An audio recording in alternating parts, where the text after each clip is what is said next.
5. In this, we are going to study array of point sources. In the earlier classes,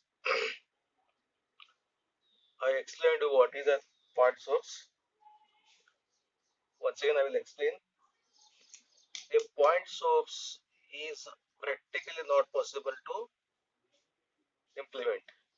It is an hypothetical antenna which takes zero volume. It is non-directional. It's an isotropic source. Means it is radiating the power in all the directions with equal amount. Okay, that is also called as a non-directional. Directional antenna will have, suppose say you have a transmitter at this point. If you want to communicate it to this one, if you use an isotropic source, then this will be radiated along this antenna. So this part of the power is wasted because your aim is to communicate it to this antenna. So for that you need an antenna with directional antenna unit, so that the maximum power will be conveyed towards the receiver. So we'll consider a array of point sources. This is not a single source. There are array of point sources. Maybe 2, maybe 4, maybe 6, any number of this one. Array means multiple. It may be a 2-point source, 3-point source, or a 4-point source. In the case of 2-point source, you have the 2 isotropic antennas. In the case of 4, you have the 4 isotropic antennas. This is also called as a broadside array. Broadside array. In detail, we will study what is a broadside, what is an end fire array. Okay. Basically, for our syllabus, you have array of 2-point sources. Here, the 2-point sources are separated by a distance d and have some polarization. Polarization means the orientation of the E wave. If E wave is vertical, it is vertically polarized. If it is horizontal, it is horizontally polarized. Or if it continuously changes, it is elliptically polarized. Basically, we study 2-point sources of equal magnitude. These two have the equal magnitude and same phase. Both the antennas are fed with the same amplitude and the same phase. Second case, equal amplitude and opposite phase. Magnitude is same, but the phase is different. And the third case, unequal amplitude and opposite phase. We'll consider one by one.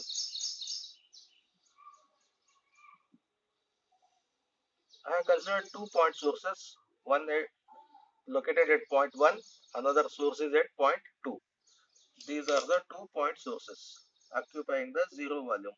Assume that these are the antennas. And the distance between these two is d. And the center point is a O. That is our reference point. O is our reference point.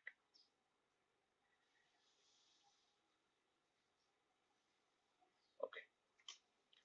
And if I consider instead of angle theta equal to some value, if I consider theta to be 90 degrees, these lines I have to draw it vertically. And in this case, the field from the source 1 and the free field from the source 2, they will reach this point at the same time with the same phase, because there is no path difference. This has also traveled some r value. This is also traveled some r value. Then there is no meaning in finding the electric intensity at this point. So for that reason, I have considered theta equal to some value with reference to this theta equal to 0. This is theta equal to 0 axis. And this is the path of the source 2, EM wave path. This is the EM wave path of the source 1, and this is our reference line. Okay, so definitely the signal which is transmitted from the 2 will be reaching this distance. This is a great distance, point P, far away distance. This reaches earlier than the this one, because this is the path difference here. This is the shortest path. It is taking the longest path. So because of the path difference, you have the phase difference at this point. So the E value at this one, if I call it as a E1, this will be E2, because since you are feeding with the same power, then these two will be same, but the phase will be different because they have traveled the different distances. So we'll find out what is the path difference for that. If you draw a vertical line, perpendicular line to this one, and this angle is theta, and one more line perpendicular to this reference point, and if I find the distance from this point to this point, this will be d by 2 cos theta, and from this point to this point, it is d by 2 cos theta. Okay, then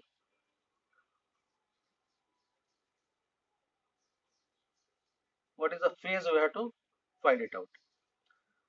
That if I the total path difference will be from this point to this point, because I have projected the source 2 on the reference line, this on the reference line, and the what is the total distance? It is d by 2 plus d by 2, totally d cos theta. Okay, so what are the things we have to do? We have to find the fields at a great distance point P from the origin. Reference point O is used to find the phase calculation. Waves from the source 1 reaches point P at a later time than the waves from the source 2.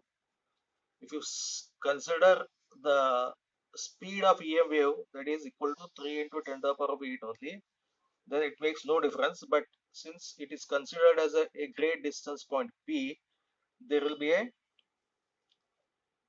phase difference we will come to know. Then we have to find the path difference between the two waves. E is given by, we have the phase difference is different, path difference is different. This is the path difference.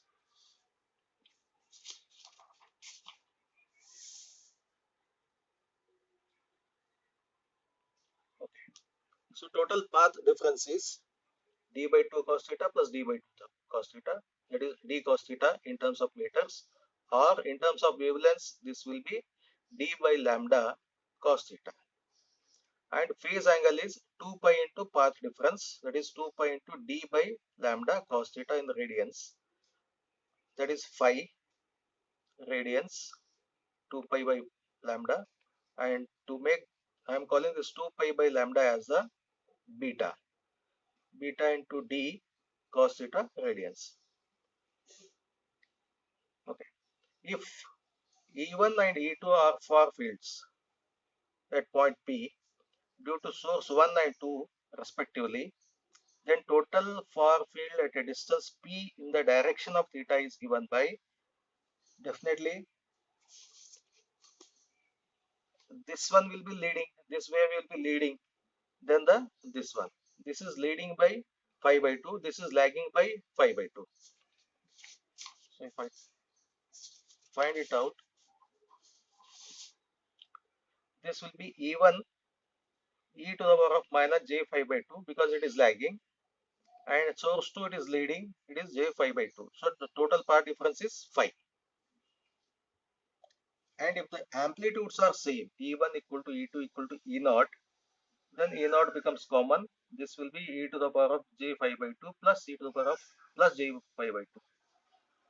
Multiply and divide it by 2, you will get this as 2 E0 cos 5 by 2. And 2 E0 is called as the amplitude, maximum amplitude, and this portion is the phase. Okay, this E divided this component divided with the maximum amplitude, that is 2 E0, results into cos 5 by 2.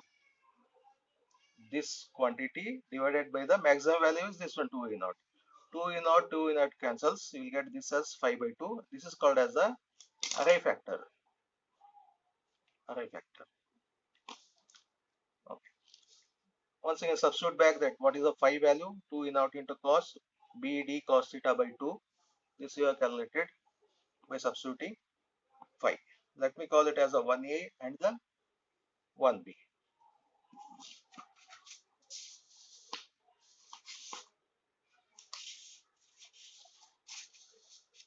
Since we are interested in the phase, we will normalize it. Means divide it by the maximum value. 2 E naught is there, divide it by the 2 E naught, that is called as a normalization. When you normalize, this magnitude will be, maximum value will be 1. That is called as the E norm. So cos B into D into cos theta by 2. Okay. Substitute back that B value, beta value, 2 pi by lambda, and D, the distance between the 2 point sources, I call it as generalized one, D. I will make it as a lambda by 2 because you are feeding the 2 point sources with some frequency. When you say some frequency, it has a wavelength also. So that wavelength divided by 2 distance is the D I have considered. So this comes out to be cos pi by 2 cos theta. That is a E value, total value E at a faraway point P. Then we have to find what is the maximum value of that E, what is the minimum value of that E, and what is the half power point of that E. So definitely the maximum value, maximum direction of E, I am interested. So whether if the 2 point sources are used, whether the field pattern is going in the horizontal direction or in the vertical direction, we have to find it out. Those angles I have to find out. E is maximum when cos pi by 2 cos theta is equal to plus or minus 1. This is the maximum value. Either plus 1 or the minus 1. Minimum value is 0. Then cos pi by 2 cos theta plus or minus 1. If I take cos on the other side, this will be plus n pi. Cos inverse of this one. This will be n times the pi. N equal to 0, 1, 2. Pi by 2 theta max, cos theta max equal to 0 for n equal to 0. Okay, for any case you can find it out.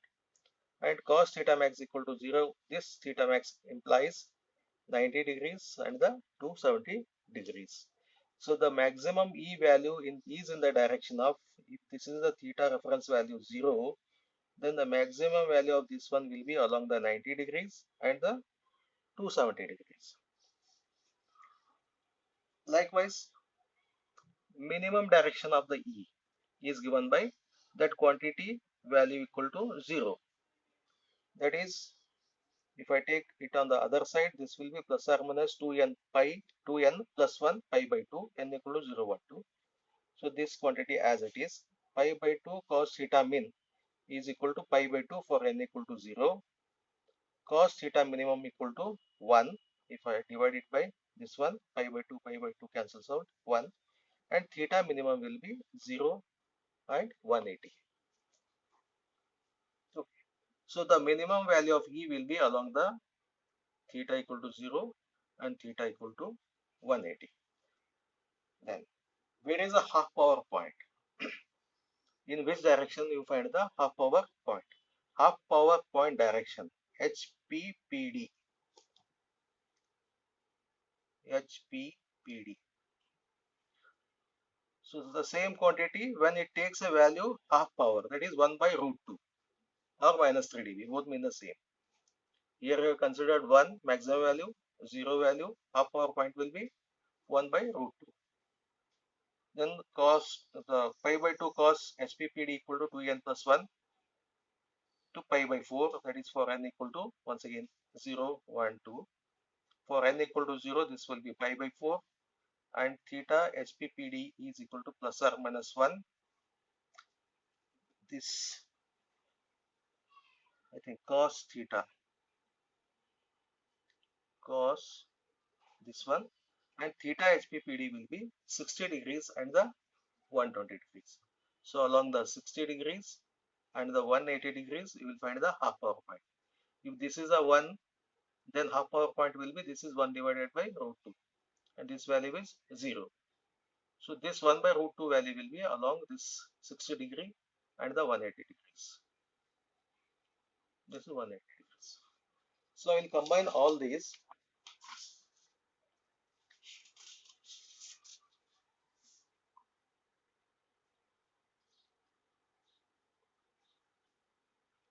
Okay. Theta equal to 0, theta equal to 180 degrees. We found is the minimum value. Along the 90 and the 180, its maximum value is 1. Okay. Then from 0 to 1, what pattern it follows? The pattern follows the cosine wave. It follows the cosine wave. Okay. For different values of theta, if you find it out, you will find that this curve will be something like this. And on the other side also. And at 60 degrees, you will find half power point. That is, this is 1, this is 1 by 2. Along with this, I will draw a line, circle, something like this. 1 by 2 value will be here. Okay, this is not a horizontal line. It is a circle which passes through 1 by root 2. This is 60 degrees. So let me call this as a figure 2. Okay, this is a pattern we get. For the single source, that is a isotropic one, the pattern is a circle. Whereas for if I use a 2-point sources, this pattern, field pattern will be this one. This is non-directional, whereas this is directional. Directional.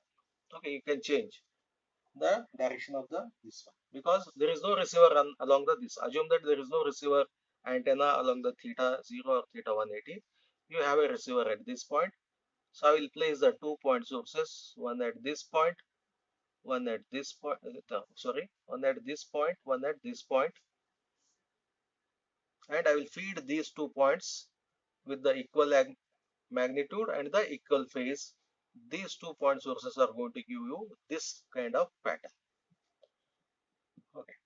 So this is a 2-array point source, is the simplest type of the broadside array, also called as the broadside couplets. Broadside couplets. And as I said, the multiple these point sources forms a broadside array. Okay. By using more number of point sources, the pattern also changes because there is a contribution from the every point sources. As a result, the pattern need not be this one. It may be a sharper than this one, or it may take the some other shape.